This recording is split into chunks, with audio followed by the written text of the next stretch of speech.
Hello everyone, my name is Anne. I was a Mormon for 25 years and a Jehovah's Witness for 10 years before that. The only reason why I bring up my Jehovah's Witness background is because I find myself making comparisons with the services and the doctrines and the teachings of the Mormon Church with the Watchtower. So here's my journey in and out of the Mormon Church, otherwise known as the Church of Jesus Christ of Latter-day Saints. They don't like being referred to as Mormons.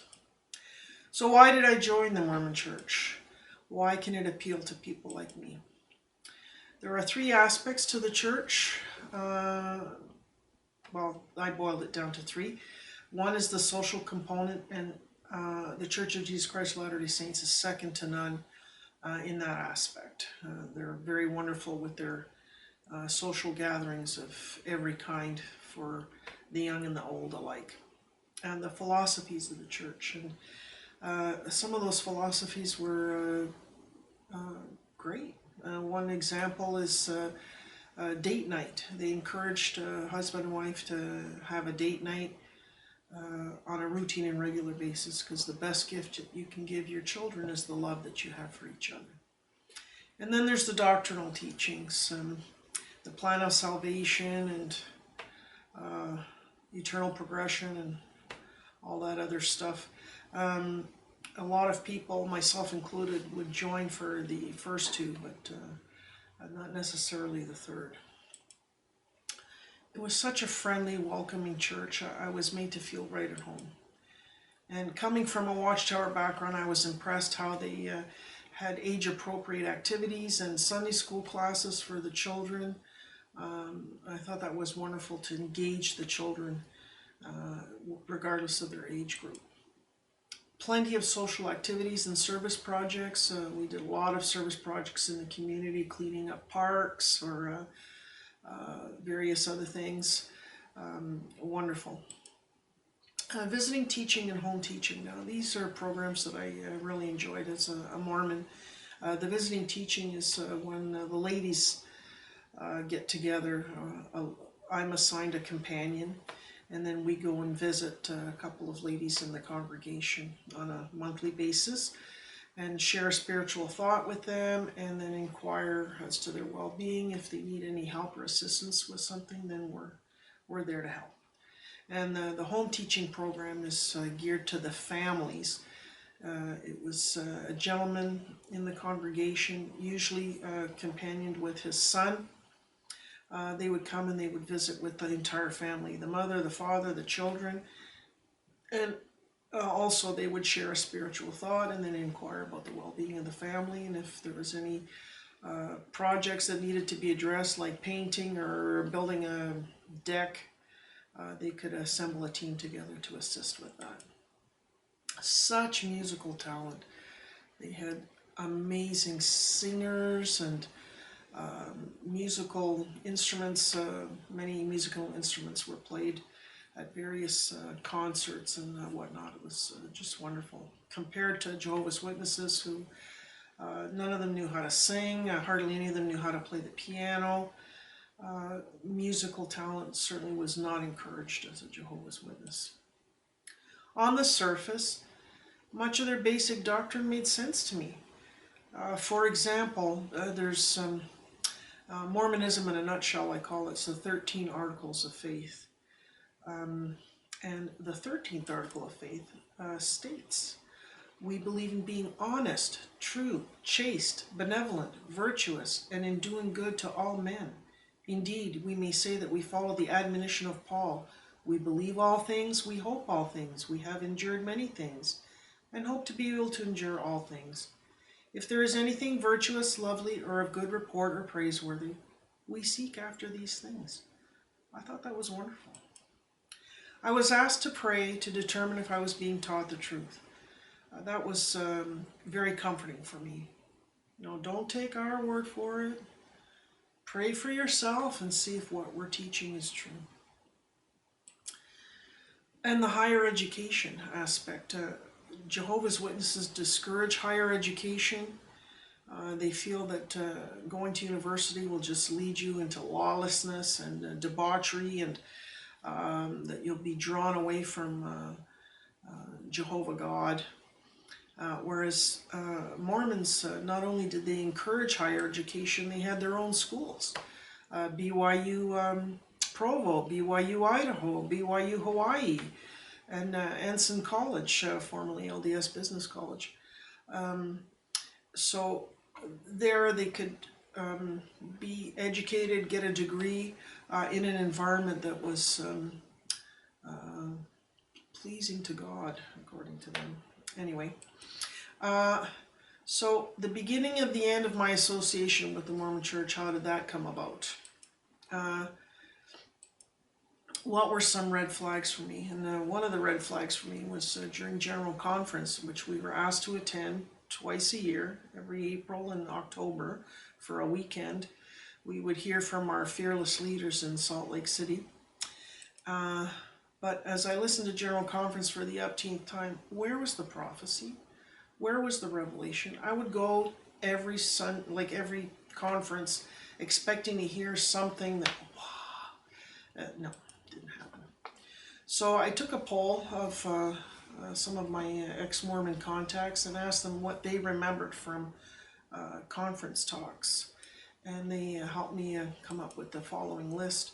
What to eat and drink, what to wear, what to think, how to speak, the friends we should have, the jobs we should have, who we love, who we marry, how many children, what we do with our spare time, what to do on Sundays, keeping laws and ordinances, remaining temple worthy, trying to be Christ-like, staying in the boat. All these kinds of discussions, but very little discussions about the Bible, learning about God, Christ, and the Holy Ghost. And then there's revelations from their 17th prophet of the LDS Church, who currently is Russell M. Nelson, who's 96 years old. And he came up with all kinds of changes to church policy and procedure. So they've gone from a 3-hour block service on Sunday to 2 hours, rotating the ladies and the gentlemen time with the Sunday school, and all kinds of similar nonsense, changes to temple. And now the sister missionaries are allowed to wear pants instead of having to wear skirts in -40 weather. So my question is it revelation or revision?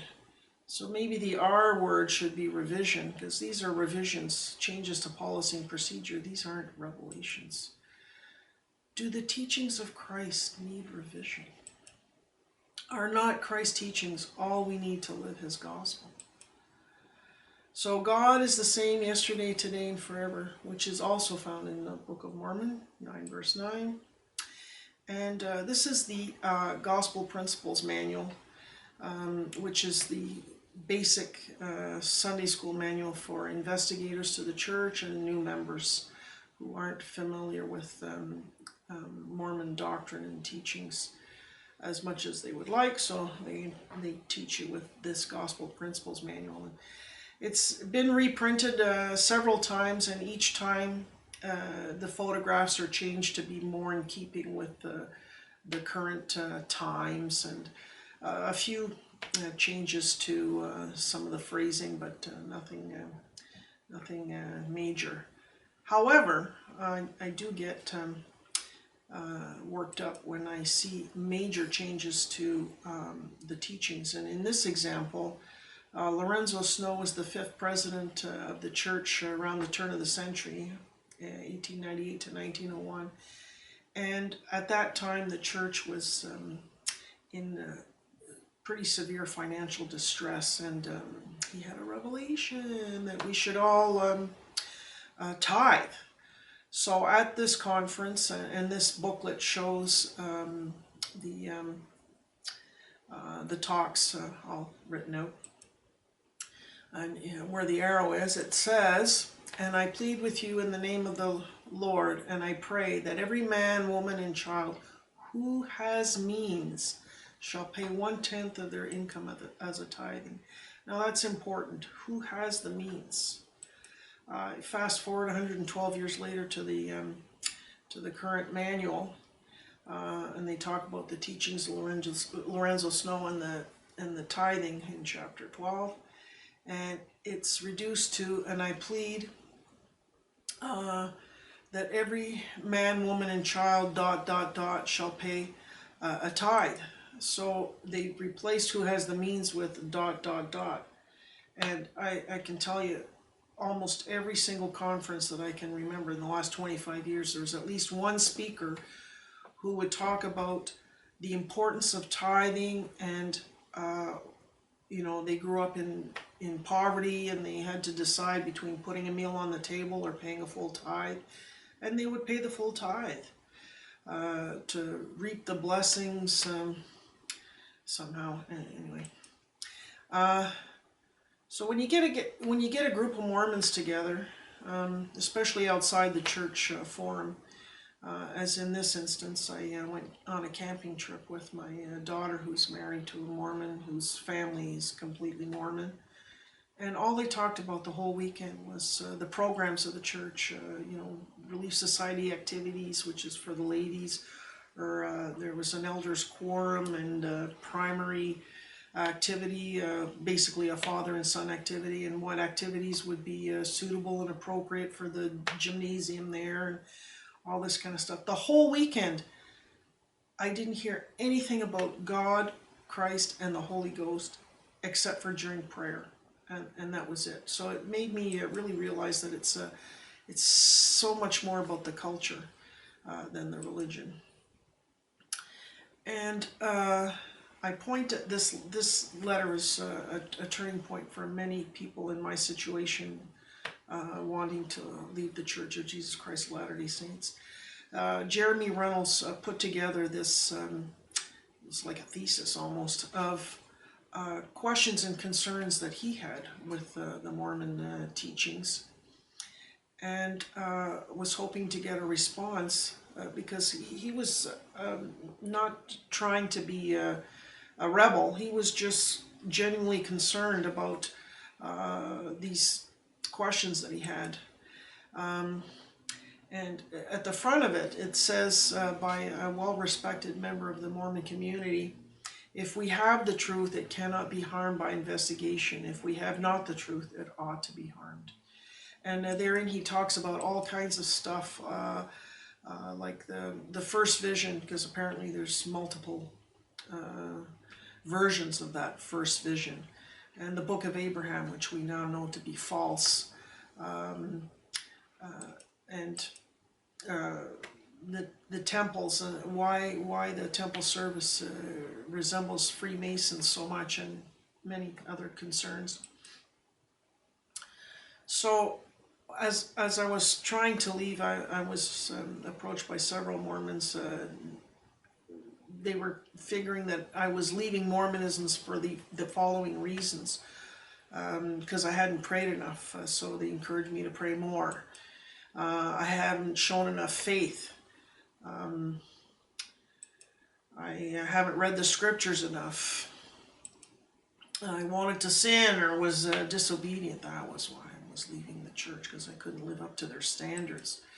I was offended, and that's very easily done because there's a lot of highly opinionated Mormons out there. But no, according to the following pie chart, the reason why I left the church was because I studied church history, and that was the beginning of the very end for me. So what now? What do I do now that I realize that I've been taught all these lies and that I'm in a church that's not biblical?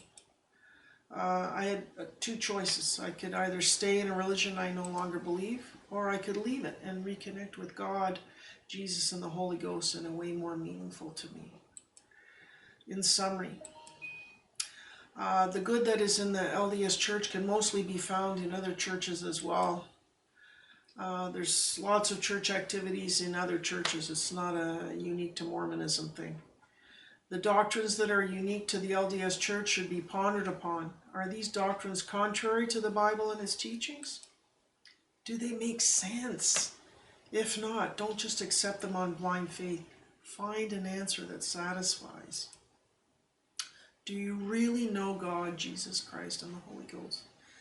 And I can say that as a member of the Church of Jesus Christ of Latter-day Saints for 25 years, I had no idea. I did not know God, Jesus Christ, or the Holy Ghost at all. In my case, I felt distant from God and wanted to worship Him in the way the Bible tells me so. So where to from here? What next? I was fortunate enough to find a group called Vigilant Minds, and they have a twofold mission. One is to help bring people out of those religions to a saving knowledge of the true Jesus of the Bible, and I'm very grateful that they were able to help me with this, as well as teach Christians how to lovingly understand and defend their faith of biblical Christianity. I have a long way to go on this point because I'm still unlearning doctrine that was taught to me as a Mormon and as a Jehovah's Witness. But I see light at the end of the tunnel. I'm well on my way. So in the immortal words of Porky Pig, I would say that's all, folks. Thanks for listening.